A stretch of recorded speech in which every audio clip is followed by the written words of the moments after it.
Para sahabat Rema yang terkasih, hari ini 3 Juni 2026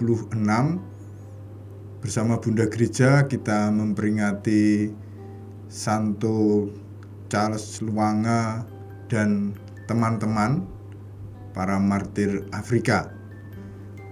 Bacaan Injil yang kita dengarkan akan diambil dari Injil Markus bab 12 ayat 18 sampai dengan 27. Kita akan merenungkan bersama tema kita hari ini, mengarahkan pandangan pada keabadian. Bacaan Injil yang akan kita dengarkan menarik karena di situ ada diskusi Yesus dengan orang-orang Saduki. Orang-orang Saduki ini berbeda dengan orang-orang Farisi. Orang-orang Farisi ini mempercayai Taurat, kemudian juga kitab nabi-nabi, kitab sejarah bangsa Israel dan yang lainnya.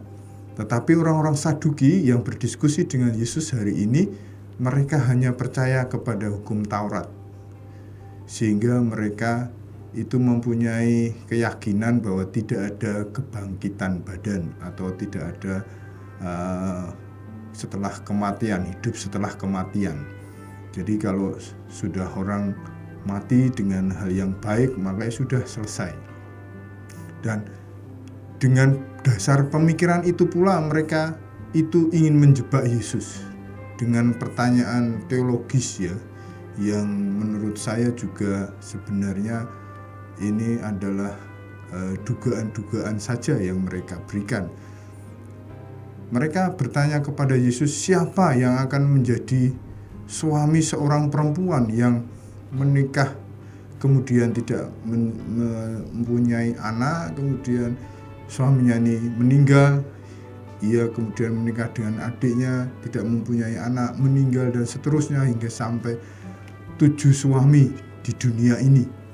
Lalu ketika ia saat pada masa kebangkitan, siapa yang menjadi suami yang sah dari perempuan ini? Itu yang ditanyakan oleh para orang Saduki itu kepada Yesus. Menarik jawaban Yesus yang diberikan. Yesus memberikan jawaban dengan bijaksana, dengan juga mau mengajarkan kepada mereka dan juga tentu saja kepada kita semua. Jawaban Yesus ini mengarahkan pandangan kita kepada keabadian. Yesus menyatakan dengan jelas di sana bahwa ketika orang itu sudah dipanggil Tuhan atau meninggal, maka situasinya adalah berbeda. Mereka akan menjadi seperti malaikat. Itu yang dikatakan dengan jelas oleh Yesus. Artinya ketika orang sudah hidup di hadapan Allah, maka tidak ada yang kawin maupun dikawinkan. Artinya semuanya itu hidup di hadapan Allah seperti malaikat ya. Jadi tidak memikirkan hal-hal duniawi yang saat ini mungkin ada dalam pandangan kita yang masih hidup di dunia ini. Jawaban Yesus ini juga menegaskan kepada kita sebenarnya bahwa Allah itu memanggil kita kepada keabadian. Artinya di hadapan Allah tidak ada orang mati. Di hadapan Allah semuanya hidup. Dan itu ditegaskan pula oleh Yesus ketika Yesus kemudian juga mengatakan Allah Ishak, Allah Yakub, Allah Israel. Artinya mereka, Ishak, Yakub itu tidak mati. Mereka tetap hidup di hadapan Allah. Maka ini sebenarnya juga menolak apa yang menjadi pandangan orang-orang Saduki. Orang-orang Saduki percaya kepada Taurat, ya, itu berarti seharusnya Abraham, Ishak, dan Yakub itu mati.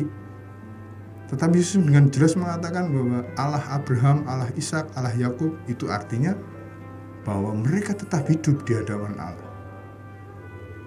Maka para sahabat Rema yang terkasih, ini menjadi hal yang sangat melegakan, sangat mendamaikan diri kita bahwa kita sebenarnya apabila kita dipanggil Tuhan, kita akan tetap hidup di hadapan Allah. Kita akan tetap abadi di hadapan Allah. Tentu saja dengan syarat bahwa kita percaya kepada Kristus dan melakukan apa yang menjadi kehendaknya. Maka jawaban Yesus hari ini mengajak kita untuk terus mengarahkan pandangan kita kepada keabadian.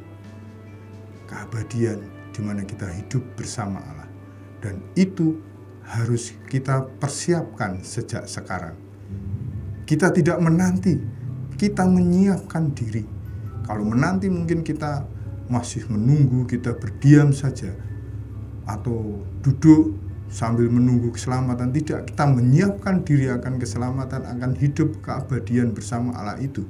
Menyiapkan diri berarti melakukan sesuatu yang dikehendakinya. Maka para sahabat Rema yang terkasih, kita bersyukur atas janji Allah yang akan membawa kita keabadian. Kematian seharusnya bukan lagi menjadi momok yang menakutkan, karena kita akan hidup bersama Allah. Semoga Allah yang Maha Kuasa itu selalu memberkati kita, Bapa dan Putra dan Roh Kudus. Amin. Keluarga Kudus Nazaret, doakanlah kami.